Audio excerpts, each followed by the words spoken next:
Hello again and welcome back to my channel.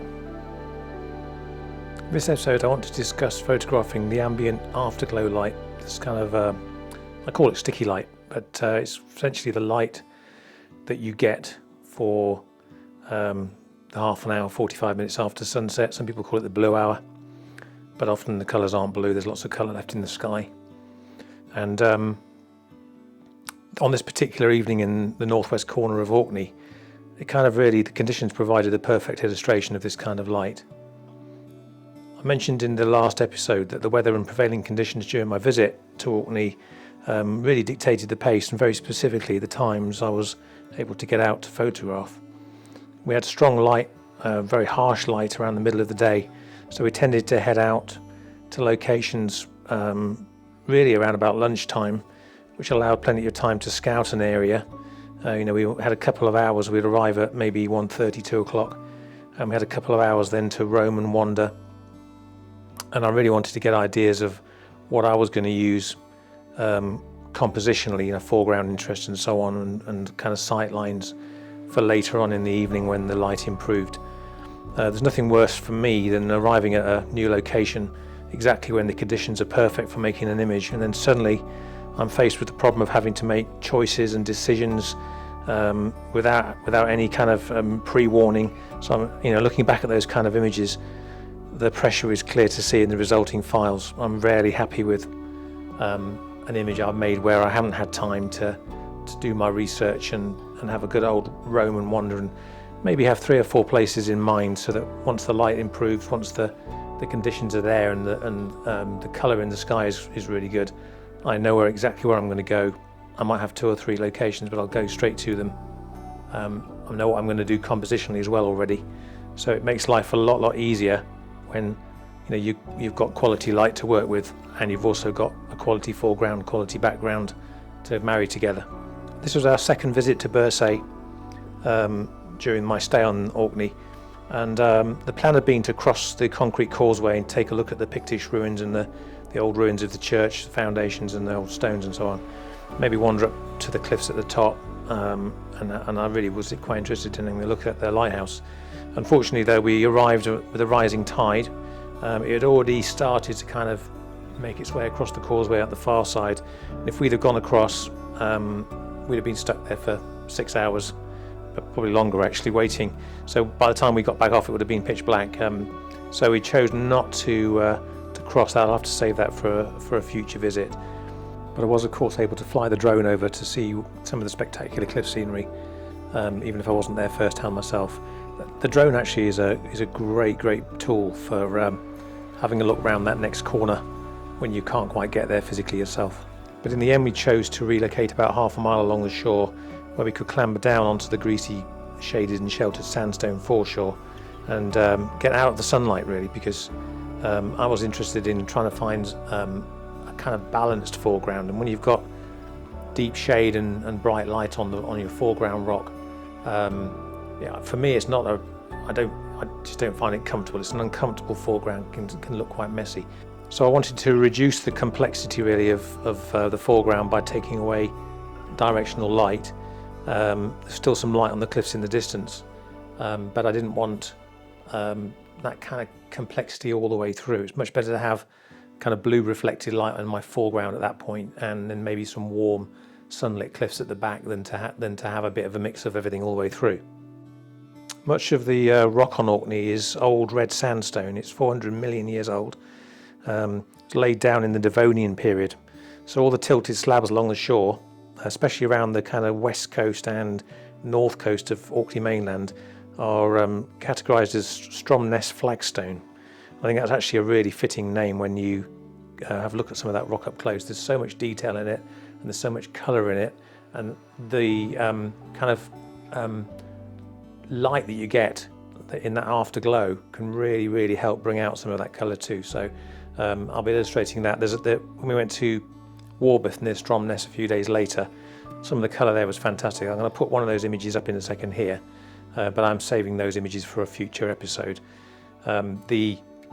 The colours in some of the rock, the shapes and forms in some of the rock were absolutely amazing. But of course, where the rock was wet and got very little light on it. It was pretty dark and green and algae covered and greasy, so we have to be pretty careful.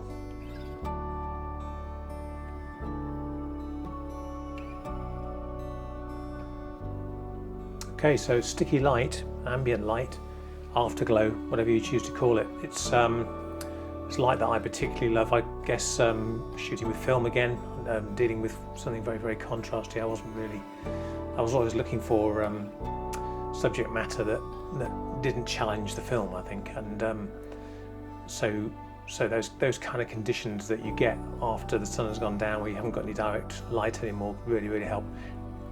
You ideally need to be looking away from the source of light or across it, certainly not at it.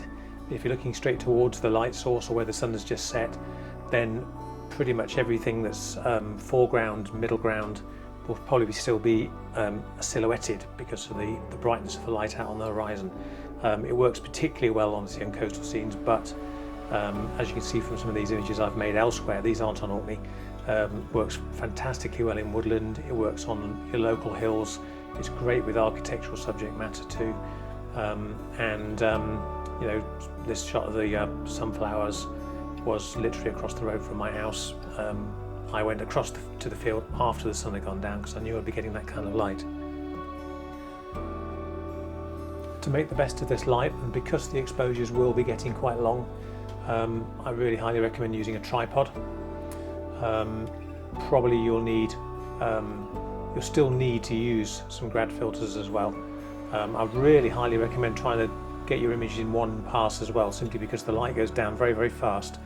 I'll explain in a minute how to kind of manage that a little bit, but the light starts to drop away very, very quickly, as you know, at dusk, and so trying to get one shot of a composition is really, really useful. I don't ever focus stack when I'm shooting coastal photography either, simply because the dynamic action of the waves is too complex really for the software to normally make a decent job of. So I have done some focus stacking in the past, but I will actually manually blend them rather than using anything in Photoshop that does it for me. That normally involves just literally adding a background to the foreground, laying them over each other and then erasing one of the layers to reveal the sharp horizon line. But certainly it's easier if you can to stop down further, maybe f11, or even sometimes I go to f14 and choose your use your focus point carefully and try and do it in one. As the light drops away, I always shoot. You'll notice from the little captions on the images, I always shoot at ISO 100. Very rarely change that, but as the light starts to drop away and your exposures reach 30 seconds. By the way, I also shoot in aperture priority for this, simply because that allows the camera to kind of manage the exposure times while I'll just deal with my apertures. But once the exposures get to 30 seconds and you've effectively going into the option of going to bulb setting, what I'll do is up the ISO to 200. That'll bring the exposure times back to 15 seconds. You might get a couple more exposures out before it's 30 seconds again, in which case you bump the ISO up again to ISO 400, and then your exposure times come back down to 15 seconds. And then of course they'll still extend away. I don't tend to go above ISO 400 simply because if you're trying to deal with bringing some detail out of shadows, you might find then that you're introducing a little bit more noise than certainly I'd like. Because your camera of course is gathering light, the images as they appear on the screen will look a lot brighter than the reality around you. So the important thing to remember in your bag is to take a head torch or a torch of some description so that you can get back safely off of the shore, off of the hill. I've often been so engrossed in what I'm doing that it's actually got completely dark without me even noticing. So the torch has always been completely invaluable. So I'm down to the last two images. These are probably the ones I'm most satisfied with from the evening's work.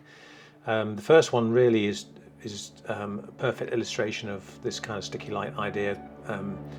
When you see this image with it sunlit, which I photographed maybe an hour and a half earlier, you can see those deep shadows, and you can see I don't know, there's something about it and the composition is terrible in the first place, but the fact that I wasn't really kind of committing to making a decent image here simply because I knew it wasn't going to work.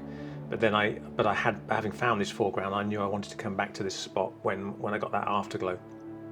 And in the afterglow image, the shadows are more open. The color contrast is lovely. It's subtle but very rich, and the deep blues and the kind of almost creamy orangey browns of the soil and the rock. It worked for me, and yeah, I'm particularly happy with this one.